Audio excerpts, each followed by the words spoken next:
ఏకదంత గణపతి అని అన్నారు. ఏకదంతుడు అంటే ఒకే దంతం ఉన్నటువంటి వాడు అని. ఈ ఒక్క దంతానికి కారణాలు చాలా చెప్తారు. రాక్షస సంహారం చేసేటప్పుడు ఒక దంతాన్ని ఆయుధంగా ప్రయోగించాడని కొన్ని పురాణాలు చెప్తే, మహాభారత రచనకి దంతాన్ని వినియోగించాడని కొన్ని చెప్పారు. అయితే పౌరాణిక ప్రమాణంలో రాక్షస సంహారానికి దంతం ఉపయోగించడమే ఎక్కువ కనబడుతుంది. ఇందులో స్వామి ఏకదంతుడు అనేటువంటిది కూడా చాలా గొప్ప విశేషం.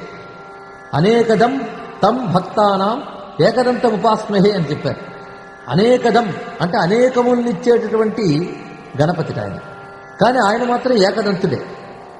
ఏకదంతుడు అంటే ఒకే దంతం ఉన్నవాడు అని అర్థం చెప్పుకుంటాం. కానీ విశేషం ఏమిటంటే ఏకశబ్ద ప్రధానశ్చ దంతశ్చ బలవాచక బలం ప్రధానం సర్వస్మాదేకదంతం నమామ్యహం అన్నారు. ఏక అంటే ప్రధానము అని అర్థం, దంతము అంటే బలము అని అర్థం. ఏకదంతుడు అంటే ప్రధానమైన బలము ఎవడో అతడు ఏకదంతుడు అని అర్థం చెప్పారు. అంతేకాక ఏకం అద్వితీయం బ్రహ్మ అనేటువంటి దాన్నే తెలియజేస్తుంది. పైగా గణపతి యొక్క స్వరూపం మనం చూస్తే పైన ఏనుగు ముఖం, క్రింద నరాకారం కనబడుతుంది. ఇలాగా కింద నరస్వరూపం, పైన మృగస్వరూపం ఉన్నటువంటి దేవతలు కొందరున్నారు మనకి. హనుమంతుడు, నారసింహస్వామి, గరుత్మంతుడు, హయగ్రీవుడు, వీరందరూ కూడా ఈ విధంగానే ప్రకాశిస్తూ ఉంటారు. ముఖమేమో మృగం, దేహమేమో నర. ఏమిటి విశేషము అంటే ఈ సృష్టి యొక్క ద్వంద్వ విశేషాలని తెలియజేస్తుంది. ఈ సృష్టిలో ఉన్నటువంటి పరస్పర విరుద్ధ భావముల్ని సమన్వయించేటటువంటి లక్షణం ఒకటి ఉంది. సృష్టిలో నీరుంటుంది, నిప్పుంటుంది, ఎండుంటుంది, నేడుంటుంది, నరుడు ఉంటాడు, మృగము ఉంటుంది. ఇలా బహువిధములుగా ఉన్నటువంటి ఈ సృష్టిని అంతటినీ కూడా పరబ్రహ్మతత్వం ఒకచోట సమన్వయిస్తుంది. అలా సమన్వయించబడ్డ విశ్వవ్యాపక పరతత్వమే ఈ నర మృగాకృతుల్లో మనకు కనబడుతూ ఉంటుంది. అలాగే గణపతి కూడా విశ్వరూపమైనటువంటి ఈ ప్రపంచ లక్షణాన్ని తెలియజేస్తూ గజాననంతో ప్రకాశిస్తూ ఉన్నాడనమాట. ఇందులో గజ అనే శబ్దం కూడా చాలా విశిష్టం. మునులందరూ దేనిని చేరుతున్నారో దాన్ని గా అని అన్నారట. అంటే యోగులందరూ ఎత్ర గచ్చంతి, ఎక్కడికి గచ్చంతి చేరుకుంటున్నారో అది గా అని చెప్తుంది. అలాగే నామరూపాత్మకమైన ఈ ప్రపంచం ఎక్కడి నుంచి జా, జా అంటే పుట్టడం అని అర్థం, ఎక్కడి నుంచి పుడుతోందో అది జా అని చెప్పారు. యతో జాయతే అన్నారు. ఎక్కడి నుంచి విశ్వమంతా ఆవిర్భవిస్తోందో అది జా అని. ఋషులందరూ ఎక్కడికి చేరుకుంటున్నారో అది గా, ఎక్కడి నుంచి విశ్వం ఆవిర్భవిస్తుందో అది జా. నిజానికి రెండూ ఒక్కటే. ఈ ప్రపంచానికంతటికీ మూలమైన పరతత్వాన్నే ఋషులు చేరుకుంటున్నారు. ఆ పరతత్వం నుంచి ప్రపంచం పుట్టింది కనుక గా జా కూడా ఒక్కటే. ఈ గజతత్వాన్నే ప్రకటించేవాడు కనుక గజాననుడు అని అన్నారు స్వామిని. గజ అనడంలో కూడా ఇది అంతరర్థం. ఇంకా ఆ శరీరంలోని నరాకారం అంతా కూడా విశ్వానికి సంకేతంట. ఆ పైన ఉన్నటువంటి గజవక్రం ఉందే అది పరబ్రహ్మకి సంకేతం అని మనకి వల్లభేష ఉపనిషత్తు అని ఉపనిషత్తు తెలియజేస్తుంది. నరాకారో మాయ, గజాకార పురుష అని చెప్పారు. కంఠాదో జగన్మయం, కంఠోర్ధ్వంతు చిన్మయం అన్నారు. కంఠాదహ అంటే కంఠము కంటే క్రింద ఉన్న భాగమంతా జగత్తుని తెలియజేస్తుంది, కంఠానికి పైన ఉన్న భాగం పరబ్రహ్మమును తెలియజేస్తుంది అని చెప్పారు. ఆ గజవదనం పరబ్రహ్మ లక్షణాన్ని తెలియజేస్తోంది. అది ఓంకార చిహ్నంగా ప్రకాశిస్తోంది కదా, కనుక పరబ్రహ్మను తెలియజేస్తుంది అన్నారు. ఇక్కడ చూడండి ఎంత విశేషం. మన శరీరానికి అసలైన శక్తిని ప్రదానం చేసేది శిరస్సే. శిరస్సు నుంచే శరీరం అంతా నడుపబడుతుంది. శరీరాన్ని శాసించేటువంటి జ్ఞానేంద్రియాలు కానీ మెదడు కానీ శిరస్సులో ఉంటాయి. అదేవిధంగా ఈ ప్రపంచాన్నంతటినీ శాసించేటటువంటి వాడు ఆ పరబ్రహ్మ. కనుక పరబ్రహ్మ శిరస్థానంలో చెప్పబడుతూ దేహం ఇక్కడ ప్రపంచ స్థానంలో చెప్పబడుతోందనమాట. విశేషం ఏమిటి అంటే ఇంత ప్రపంచాన్ని ఆ పరబ్రహ్మే నడుపుతున్నాడు, ప్రపంచమంతా తన చైతన్యాన్ని నింపి ఉంచాడు అని. ఇప్పుడు శిరస్సుకి శరీరానికి నిజానికి రెండు భాగాలు కావాలి, కలిపి శరీరం అయింది కదా. అదేవిధంగా పరబ్రహ్మ కూడా జగత్తుకి అతీతంగా ఉంటూనే జగత్తు నిండా నిండిపోయి ఉన్నాడు. అందుకే జగత్తంతా కూడా నరాకారంలో చూపిస్తూ దాన్ని శాసించే బ్రహ్మ లక్షణం గజముఖంతో చూపిస్తున్నట్ట. ఇది ఆయన స్వరూపంలో ఉన్నటువంటి అంతరార్థం. ఇలా ఉన్నటువంటి గణపతి బాల గణపతి మొదలుకొని మహాగణపతి వరకు అనేక రూపాలున్నాయి. అణోరణీయాం మహతో మహీయాం, అణువు కంటే అణువు ఆయనే, మహత్తు కంటే మహత్తు ఆయనే. కనుకని ఏ రూపంలో ఆయన వచ్చినప్పటికీ పరబ్రహ్మ లక్షణాన్ని చూపిస్తున్నాడు. ఇందులో లక్ష్మీ గణపతి అని ఒక ఉపాసన ఉన్నది. ఏమిటయ్యా లక్ష్మీ గణపతి అంటున్నారు? ఈ లక్ష్మి అంటే మనకి మరి విష్ణుపత్ని అయిన లక్ష్మి ఉన్నది కదా, మరి గణపతి లక్ష్మి అనేవి విచిత్రంగా ఉంది అని అనేవాళ్ళు ఉన్నారు. అలా భ్రమించడం కూడా ఒక అజ్ఞానం. నిజానికి లక్ష్మి అంటే అర్థం ఏమిటంటే లక్షణ శక్తి అని అర్థం, ఐశ్వర్య శక్తి అని అర్థం అన్నమాట. ప్రతివాడికి ఒక లక్ష్మి ఉంటుంది. యాదేవి సర్వభూతేషు లక్ష్మీ రూపేణ సంస్థిత నమస్తస్యై నమస్తస్యై నమస్తస్యై నమో నమః అని అన్నారు. ఎవడి శక్తి వాడికి లక్ష్మి. ఒక కవి ఉన్నాడు అనుకోండి, వాడిలో కవిత్వ శక్తి వాడికి లక్ష్మి. ఒక వ్యాపారికి వాడిలో ఉన్న వ్యాపార శక్తి వాడి లక్ష్మి. వాడు దేని ద్వారా గుర్తింపబడుతున్నాడో, దేని ద్వారా పోషింపబడుతున్నాడో అది వాడికి లక్ష్మి. వాడి శక్తే వాడి లక్ష్మి. అలాగే పరబ్రహ్మ యొక్క శక్తికి పేరు లక్ష్మి. అలాగే గణపతి యొక్క శక్తి, గణపతి యొక్క లక్షణము లక్ష్మీ రూపంగా ఆరాధింపబడుతున్నది అని అర్థం అన్నమాట. గణపతి సర్వదేవతామయుడైనప్పుడు సర్వదేవతా శక్తి లక్ష్మిగా ప్రకటించబడుతోంది. గణపతి సర్వదేవతామయుడు. నారాయణునికి, శివునికి, గణపతికి వీళ్ళెవరికి భేదం లేదు, అంతా కలిపి ఒకటే తత్వం అక్కడ. అందుకే శుక్లాం వరధరం విష్ణుం శశవర్ణం చతుర్భుజం ప్రసన్నవదరం ధ్యాయేత్ సర్వ విఘ్నోపశాంతయే అని అన్నాం మనం. సర్వవిఘ్నములను తొలగింపజేసేటువంటి గణపతినే అక్కడ ధ్యానించాం. అందులో ప్రసన్నవదనం అన్నాం. ప్రసన్నవదనం అంటే ప్రసన్నంగా ఉన్న వదనం అనే కాక నిఘంటువు చెప్తున్న అర్థం ఏమిటంటే ప్రసన్నో కరటి ముఖ అని చెప్తోంది. ప్రసన్నం అంటేనే ఏనుగు ముఖము అని అర్థం. కనుక ప్రసన్నవదన అంటే ఏనుగు ముఖంతో ప్రకాశించేవాడు అని అర్థం అన్నమాట. ఆయన విష్ణువే, విశ్వవ్యాపక పరతత్వమే విష్ణువు. కనుక తత్వతః విష్ణువు ఎవరో, గణపతి అతడే. అలాగే లక్ష్మి అంటే ఆ గణపతి యొక్క శక్తి అని. కనుక లక్ష్మీ గణపతి అంటే శక్తి సహితుడైన గణపతి. ఈ లక్ష్మి అనే శక్తినే వల్లభ అని పేరుతో వల్లభ గణపతి ఉపాసన కూడా మనకు చెప్పబడుతుంది. ఈ వల్లభ గణపతి రూపం ఎలా ఉంటుందంటే 10 చేతులతో ప్రకాశిస్తూ ఉంటాడు.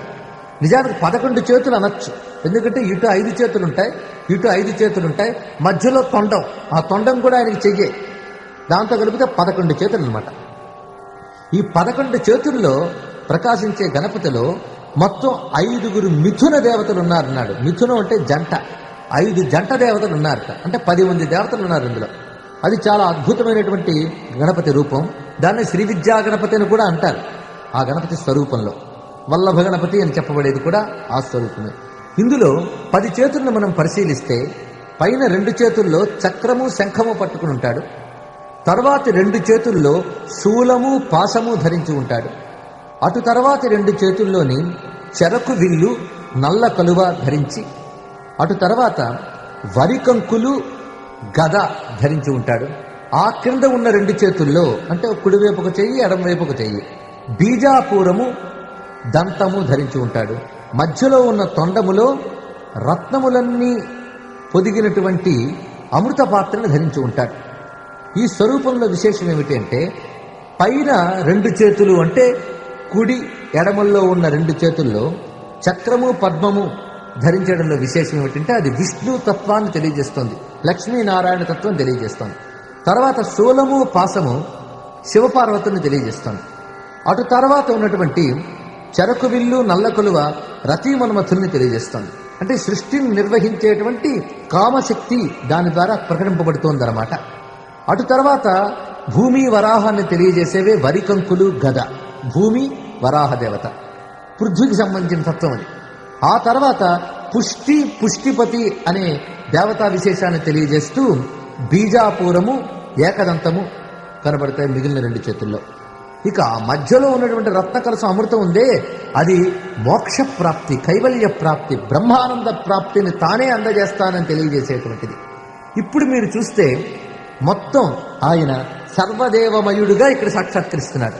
కనుక ఉపాసించేటప్పుడు ఒక్కొక్క మంత్రం అనేటప్పుడు ఒక్కొక్క మూర్తి ఉంటుంది. ఆ మూర్తిలో మళ్ళీ ఆ పరతత్వం, సర్వదేవతామయమైన పరతత్వం ఎంత స్పష్టంగా కనిపిస్తుందో గమనించారు కదా. ఈ విధంగా స్వామి యొక్క రూపం శరీరమంతా జగత్తుని తెలియజేస్తే తురీయమైనటువంటి పరబ్రహ్మమును శిరస్సు తెలియజేస్తుంది. అది మొదలుకొని గణపతి యొక్క రూపాలలో ఇన్ని విశేషాలున్నాయి.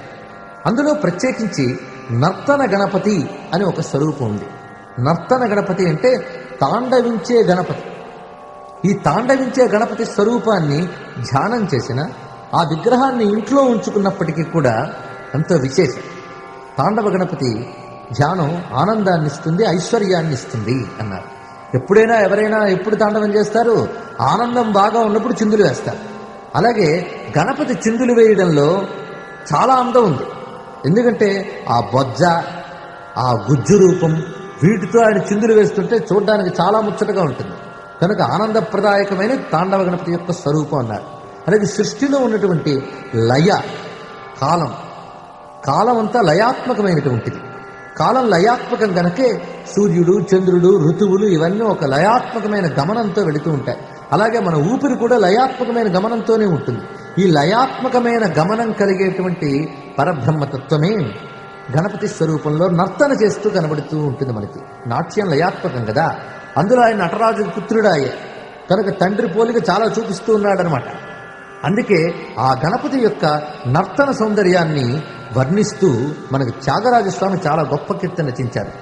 శ్రీ గణపతిని సేవింపరారే శ్రితమానవులారా, వాగాధిపాది సుపూజల చేకొని బాగా నటింపుచూ వెడలిన శ్రీ గణపతిని సేవింపరారే. పనస నారికేళాది జంబూ ఫలముల నారగించి ఘనతరంబుగను మహిపై పదములు గల్లు గల్లన నటించి అనయము హరు చరణయుగములను హృదయాంబుజముల నుంచి వినయమునను త్యాగరాజ వినుతుడు వివిధ గతుల ధిత్తాళాంగుమని వెడలిన శ్రీ గణపతిని సేవింపరారే అని నర్తన గణపతిని త్యాగరాజస్వామి కీర్తన చేశారు. అదేవిధంగా సంస్కృత కవి నర్తన గణపతి సౌందర్యాన్ని వర్ణిస్తూ సరత్న హేమ ఘంటికా నినాద నూపురస్వనై మృదంగ తాళ నాద భేద సాధనానురూపతః ధిమిద్ధిమిత్త తొంగ తొంగ ధేయి ధేయి శబ్దతో వినాయక శశాంక శేఖరాగ్రత ప్రణుచ్యతి అన్నారు. చంద్రశేఖరుని ముందర చిందులు వేస్తున్నటువంటి ఆ గణపతిని చూసి పులకించిపోయి భక్తుడు గానం చేశాడు. ఆదిశంకర భగవత్పాదులు కూడా గణపతిపై అనేక రకములైన రచనలు చేశారు. అందులో ఆ యోగమూర్తి అయిన గణపతి యొక్క నాట్య వైభవం ధ్వనించేలాగా చక్కటి పంచరత్న స్తుతి కూడా చేశారు.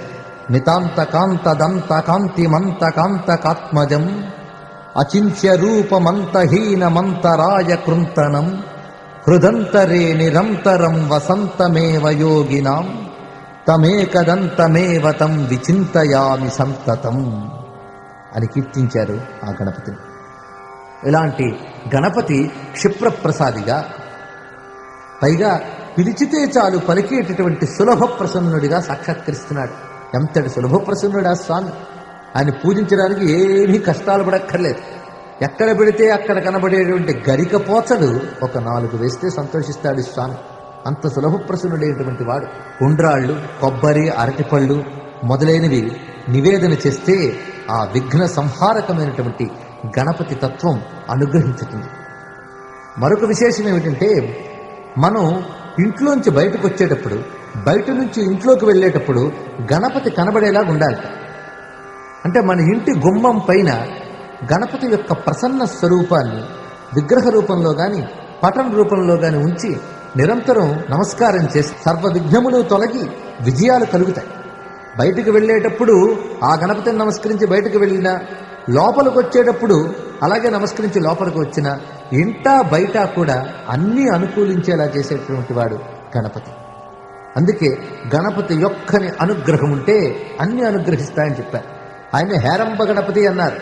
హేరంబ గణపతి అనేది కూడా విశేషం. హేరంబ గణపతికి అర్థం ఏమిటి అంటే, శివుని చెంత నడయాడేటువంటి గణపతి అని ఒక అర్థం నిఘంటుకారులు చెప్పారు. మరొక అర్థం పురాణం చెప్తోంది. దీనార్థవాచక హెశ్చ రంభ పాలకవాచక అని చెప్పారు. దీనార్థవాచక హెశ్చ, హే అనే శబ్దము దీనుల్ని తెలియజేస్తుంది. రంభ అంటే పాలకుడు అని అర్థం. హేరంబహ అంటే దీనబాంధవుడు అని అర్థం. ఎవరి కష్టాల్లో ఉంటే వారికి బాంధవుల్లా వచ్చి ఆదుకుంటాడట. అందుకే హేరంబుడు అని కూడా అన్నారు. ఆ గణపతిని మంత్రశాస్త్రంలో ఉచ్చిష్ట గణపతి అని అన్నారు. ఉచ్చిష్ట గణపతి అంటే ఎంగిలి గణపతి అని అర్థం. ఇదేంటంటే వినడానికి అదోలా ఉంది అనిపిస్తుంది మనకి, కానీ ఇందులో చాలా తత్వం ఉంది. తాంత్రికంగా ఉచ్చిష్ట గణపతి ఉపాసనలో ఏవో చాలా విధానాలు ఉన్నాయి, అవి పక్కన పెడదాం. మనకు తాంత్రికంగా తాత్వికం చాలా ప్రధానం. తత్వం తెలిసి ఉపాసించేవాడిని భగవంతుడు అనుగ్రహించి అన్ని ఫలాలు ఇస్తాడు. కనుక తత్వం తెలియాలి. ఉచ్చిష్ట గణపతి అంటే ఎంగిలి గణపతి, చాలా విశేషమైన పదం ఇది. గణములు అంటే దేవతలు, ప్రపంచము, గణములు ఇన్ని అర్థం చెప్పుకున్నాం. మరొక అర్థం ఏంటంటే గణములు అంటే అక్షరములు అని అర్థం. గణపతి అంటే అక్షరపతి అని అర్థం అనమాట. ఎందుకంటే ఓంకార స్వరూపుడు కదా. ఓంకారము అక్షర గణములన్నిటికీ ప్రభువు లాంటిది, ఈశ్వరుడు లాంటిది. కనుక అక్షరములకు అధిపతి అయినటువంటి ఓంకార స్వరూపుడే గణపతి. కనుక అక్షరపతి. అక్షరాన్ని గణాలనొచ్చు. ఒక్కసారి చూడండి, కొన్ని అక్షరాలు తీసుకుని ఒక పదం తయారు చేస్తాం, కొన్ని పదాలతో ఒక వాక్యం చేస్తాం, ఆ వాక్యాలతో కావ్యాలు పుట్టిస్తాం, తర్వాత గ్రంథాలు రచిస్తాం, ఎన్ని చేస్తాం.